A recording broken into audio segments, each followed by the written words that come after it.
Oke, sekarang kita ke daftar isi. Sebelum kita ke daftar isi, kita mengenal yang namanya pembuatan section. Bukan seksi, tapi section. Section itu di sini ada namanya numbering accession option. Jadi kalau daftar isi itu kan kita pakai halamannya halaman apa? Halaman Romawi ya. Sedangkan untuk halaman isi kan kita pakai halaman Arab. Jadi kita pisahkan. Kalau untuk yang pakai book kan kita dokumennya bisa aja pisah-pisah ya. Tapi kalau dalam satu dokumen ini kita pisahkan dengan numbering and section option. Umpamanya kita sebelumnya kita insert pages dulu sebelum before page ya dengan stylenya non. Umpamanya kita bikin 5 halaman sebelum. Dalam jumlahnya ya, udah punya kan? Ya. Jadi di sini kan halaman ini halaman isi. Halaman isi. Nah, kita bikin master page A dulu ya. Master page A. Kemudian di sini kan kita bikin ini halaman isi, ini halaman Romawi. Kalau kita ini berarti di halaman pertama dari halaman isi kita bikin numbering and section option.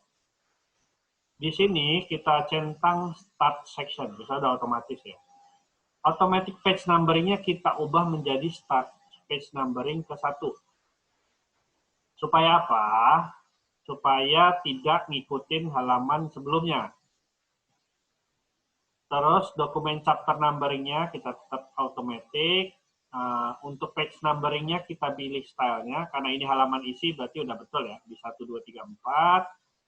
Oke, kita prefix ini buat pokoknya dalam hal 1, hal 2 gitu.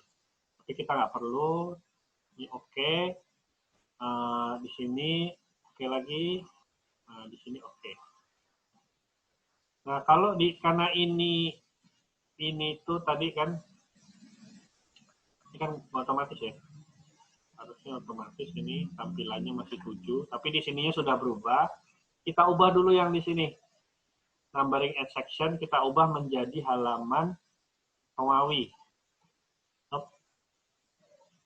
Kita ubah dan dia akan menjadi Romawi. Nah ini otomatis berubah ya tampilannya. Bisa kita refresh kemana?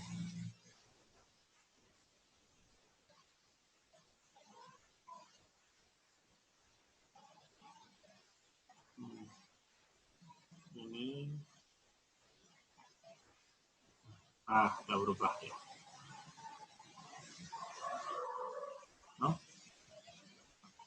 Ini juga ya nggak otomatis refresh, mungkin karena capek, dia lelah begadang semalaman. Nah di sini sudah kita lihat, di sini sudah kembali ke 1. Di sini halamannya Romawi. Kalau di Microsoft Word kan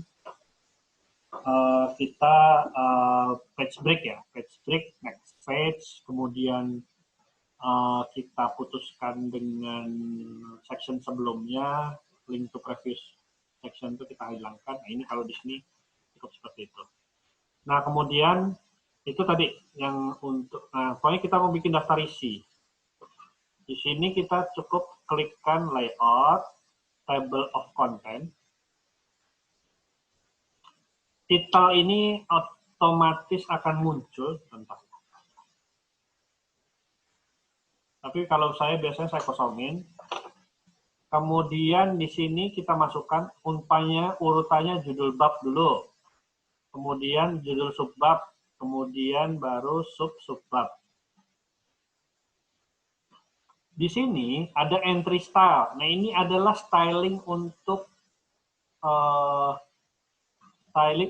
di daftar isinya. Nah, ini bisa kita setting belakangan ya. Atau kita bisa langsung styling sekarang gitu, new paragraph style. Kalau saya biasanya setting belakangan. Terus after entry, page number after entry, artinya nomor halamannya tuh setelah tulisan subbabnya gitu. Atau before entry. Before entry itu berarti halaman dulu baru tulisannya, berarti dia sebelah kiri ya halamannya. Atau no page number. Jadi dia cuma nulis babnya aja tanpa ada halaman. Between entry and number ini adalah T. T itu berarti tabs. Ini bisa kita tambahin dash, space. Nah, di sini style untuk page number-nya, kalau ini style untuk entry and number-nya. Nah, di sini kan level 3. Level 3 itu berarti dia menjorok ke 3. Ini level 2.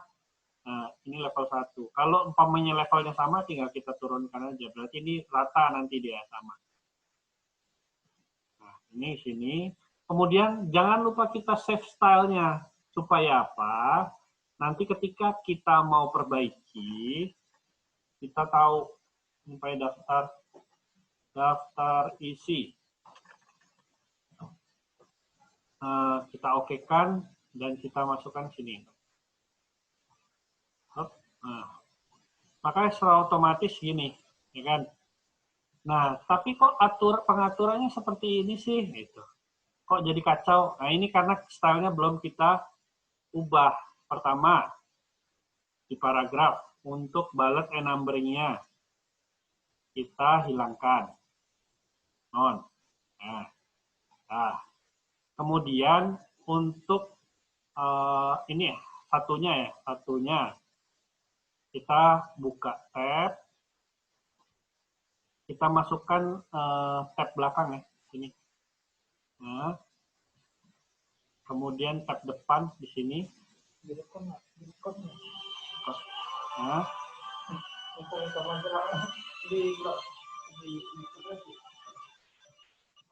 ini kemudian kita tambahkan yang di belakang ini. Nah, yang di belakang ini kita kasih titik-titik leader ini ya. Kemudian ini kan bold ya, kita bikin supaya tidak bold. Hilangin jadi reguler. Nah, ini baru setelah kita okekan, baru kita simpan sebagai style. New style. Kita ganti TOC. TOC itu table of content. TOC bab.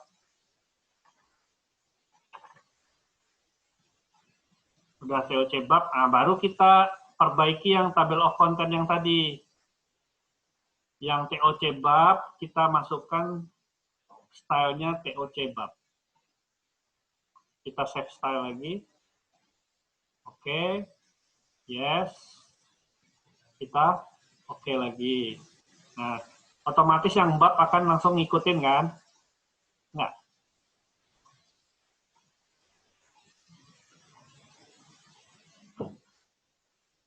Nah, yang subbab gitu juga, makanya kita mau bikin dia sebagai TOC.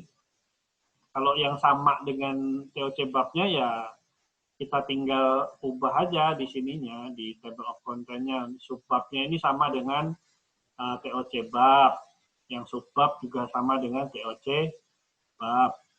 Kita save. Jangan lupa save style. Selalu save kembali kalau ada perubahan supaya jadi lebih oke. Nah, di sini kan. Ternyata yang subbab ini nggak cocok. Kita mau bikin TOC baru ya, duplicate aja.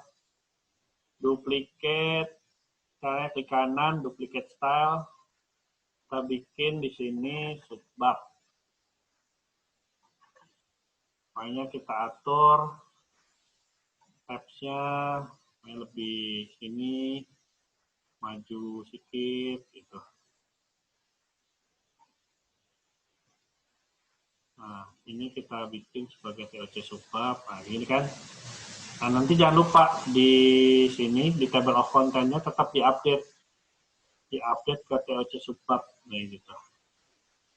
Tetap lakukan save, saving. Nah, dia otomatis berubah. Gimana untuk pembuatan daftar isi? Pusing kan? Ya pusing emang.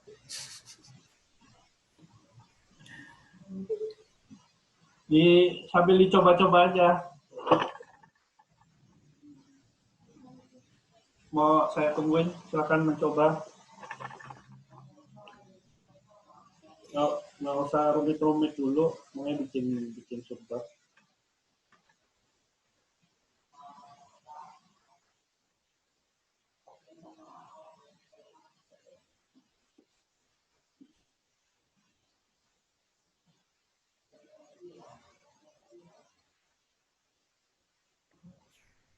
Yang sini ada yang mau tanyakan?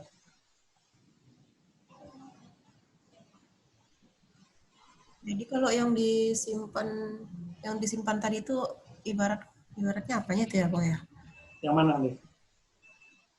Kan sebelum bikin daftar isi atau daftar per bab yang tadi itu kan, save preset dulu ya. Yang mana? Ini ya? Yang Atau ini? tab dulu. Table of content ini? Ya. Ya, kalau ini kenapa kita save style-nya? Ini untuk menyimpan ini styling yang kita udah buat ini. Jadi digayain dulu gitu. Jadi sebelum difixin. Kan ini kita pertama sih order aja dulu urutannya, kayak judul bab, judul subbab gitu kan. Ini ordernya udah oke, baru stylingnya kita benerin gitu.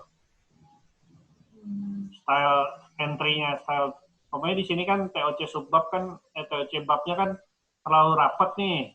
Ya, kita tinggal benerin aja di sini, umpamanya tabsnya atas bawahnya ya, atas bawah space before-nya, apa ya, space before dan space after-nya kita tambahin kayak gini kan. Nah, dia otomatis berubah gitu. Tapi kalau di tabel of content-nya kita sudah entry style-nya udah kita simpan sebagai ini, ya dia nggak ada masalah. Cuma kalau nggak kita simpan sebagai style dia, ketika kita update, dia akan balik lagi ke settingan awal gitu. Ulang lagi dari awal kayak gitu. Itulah kenapa kita harus selalu save style-nya dia. Kalau ada kita update harus langsung di save.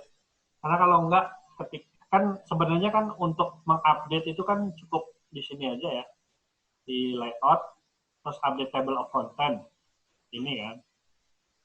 Cuman kalau nggak kita, kayak ini, contoh saya melakukan perubahan di TOC bab ya, kita bikin dia style baru TOC subbab satu umpamanya. Kita lakukan perubahan dia maju kayak gini kan, ini di sini kan. Kalau kita nggak save, kayak di sini kan kita redefine. Kalau nggak kita save sebagai kalau nggak kita save lagi stylenya, kayak di sini kita ubah. Harusnya kan kita ubah ke TOC subbab tadi ya, subbab satu ini kan. Kalau nggak kita save, dia ketika kita update lagi nih. Nah, dia balik lagi dia. Balik lagi ke yang settingan awal. Jadi harus kita save. Nah, ini kita TOC subbab ya. Subbab satu, kita oke ini. Kan berubah semua, nak. Ya. Tapi habis itu kita mau ada yang mau kita perbaiki nih. Tadi halamannya mungkin udah berbeda. Ketika kita update table of content, dia akan balik lagi. Balik lagi ke settingan yang nggak kita save tadi. Di save-an terakhir. Makanya harus selalu setelah kita ubah ini, harus langsung save style. Supaya apa? Supaya nanti ketika ada perubahan, dia nggak akan balik lagi. Nah, ini nggak balik lagi kan, karena udah kita simpan filenya. Berarti yang update cuman halamannya aja gitu ya? Iya, yang update nanti tinggal halamannya aja berubahnya. Atau kalau judulnya ini berubah, ya ikutan berubah dia gitu. Yang penting stylenya itu untuk styling daftar isi. Ya, tapi kalau sudah, makanya di sini kan sudah kita tentukan nih, dia bisa dua cara sih. Kita tentukan aja dulu stylenya, main-main aja dulu. TOC bab bikin aja asal-asalan. Tapi sudah kita tentuin, pokoknya untuk judul bab TOC bab di sini kan, TOC bab.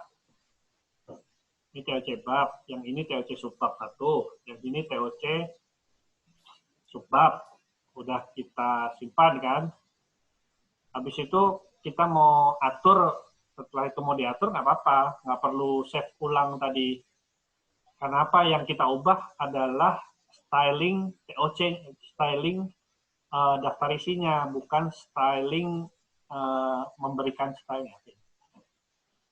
Yang kita ubah kan styling ininya ya, paragrafnya.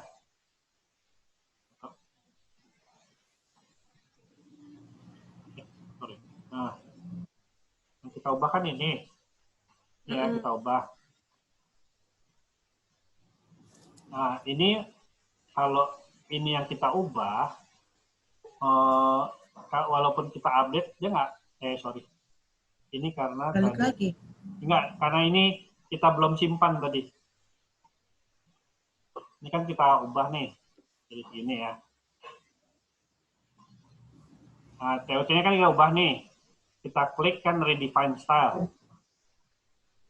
Nah, kan berubah nih.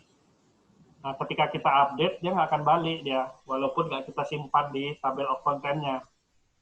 Karena yang kita ubah adalah paragraph style. Ya. Ini kalau yang kita ubah di sini kan paragraph style-nya. Iya, iya. Kalau yang kita ubah di sini adalah TOC style-nya. TOC style. Kayak lebih gampangan di paragrafnya ya. Nah, kalau TOC style-nya sih sebenarnya dia cuma ngasih, oh ini kamu pakai paragraf style yang ini untuk daftar isi, oh kami pakai untuk ini, jadi dia mematchingkan antara paragraf style 1 dengan paragraf style lainnya. Jadi tadi judul bab kan sebagai paragraf style ya. Ya. Di daftar isi dikasih lagi paragraf style sendiri gitu.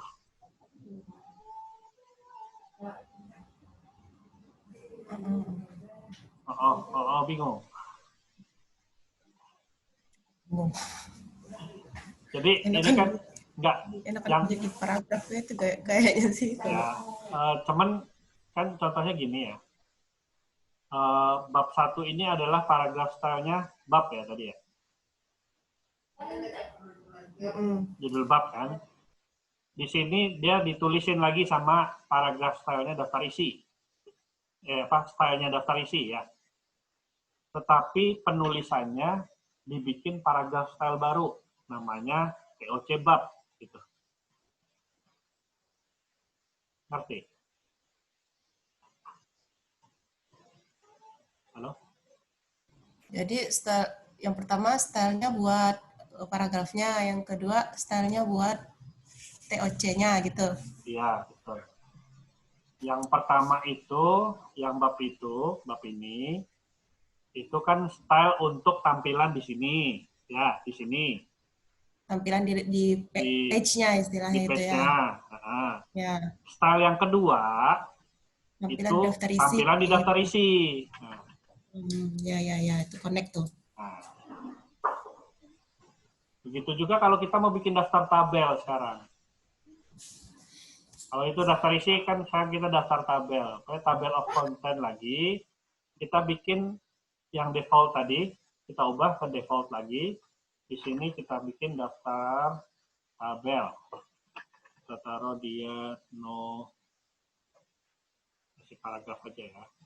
Kita masukin tadi yang judul tabel. Mana judul tabel? Nah, kita add ke sini. Nah, stylenya, pokoknya kita mau stylenya kita kasih new paragraph style asal-asalan dulu lah. TOC daftar tabel ya. Daftar tabel atau TOC tabel aja lah. TOC tabel. Kita bikin asal-asalan dulu. Kita save style. Jangan lupa save stylenya. Kita bikin save style baru, daftar, tabel. Kita okekan. Supaya apa? Kalau kita pakai daftar isi, nanti dia ke timpa yang daftar isinya. Nah, ini kan sekarang kita masih belum apa-apain nih. Nah, sekarang kita tinggal ngeditnya di TOC tabelnya aja. Di editnya caranya kan tadi kalau tabnya ya kita tinggal edit di tabs-nya. Ini kita atur supaya tabelnya mau masuknya ke berapa, kemudian ini kan TOC tabel. Nah, kalau udah jangan lupa diklik kanan redefine style. Nah, supaya yang bawah ngikutin dia. Nah, kalau ini, kalau seperti itu, walaupun kita update tabelnya, dia nggak akan berubah. Karena apa? Karena kita sudah bikin style untuk yang muncul di daftar tabelnya. Jadi kalau yang tadi daftar isi kesannya berbelit-belit ya. Kita bikin dulu style-nya, terus habis itu kita atur, kita save lagi ke atas. Nah, kalau yang ini lebih simple. Cara yang kedua ada lebih simple. Kita langsung entry-kan style-nya baru. Nah, kita bikin asal-asalan dulu, terserah gitu kan. Nah, nanti baru di settingnya di sini. Nggak lagi ngakses ke style table of content lagi. Nah, ini lebih sederhana. Nah, ini tergantung terserah teman-teman yang lebih suka yang mana. Kalau yang atas, berarti ya berkali-kali ngakses ke table of content, save style gitu ya. Tapi kalau yang ini, udah walaupun nanti acak-acakan, kita tinggal update di paragraph style-nya. Tetap, tapi ketika kita ubah, jangan lupa di redefine-nya tadi. Ini untuk tabel. Sampai sini ada yang mau ditanyakan? Redefine itu lebih spesifiknya untuk apa sih gunanya, Bang? Meng-override. Jadi contohnya gini, settingan TOC tabel, stylenya itu kan Arial, kan? Arial reguler. Terus saya ubah menjadi di sini menjadi bold. Ya, berarti kan stylenya sudah tidak seperti yang sebelumnya kan? Betul? Ya. Nah, gunanya redefine artinya settingan yang sekarang itu menjadi settingan stylenya. Settingan sekarang jadi style yang berikutnya. Contohnya gini, style saya rambutnya belah kanan, ya kan? Terus besoknya saya pakai belah tengah, gitu. Kalau saya klik redefine, berarti style saya besok-besok ya belah tengah, gitu standarnya. Tapi kalau nggak pakai redefine, besok saya udah belah pinggir lagi, gitu. Jadi fungsinya redefine itu ada, jadi semua yang pakai TOC table, yang pakai stylenya TOC table akan berubah jadi standar baru. Nah, ini sama seperti kalau COVID-19 new normalnya lah. Kalau dulu mungkin orang pakai masker kan berarti di luar standar gitu kan. Sekarang begitu new normal itu redefine dari normal. Jadi mendefinisikan normal yang baru. Tatanan baru dunia. Kalau kata Sunda Empire. Oke. Nah, ini sama apa yang kita balikin lagi ke reguler. Nah, kalau kita nggak redefine ya, kita lihat yang tabel 2 masih pakai standar yang lama, normal lama. Ini sudah kita ubah. Ini kalau kita klik redefine, maka dia akan menjadi normal baru. Nah, yang bawah ikutin ya.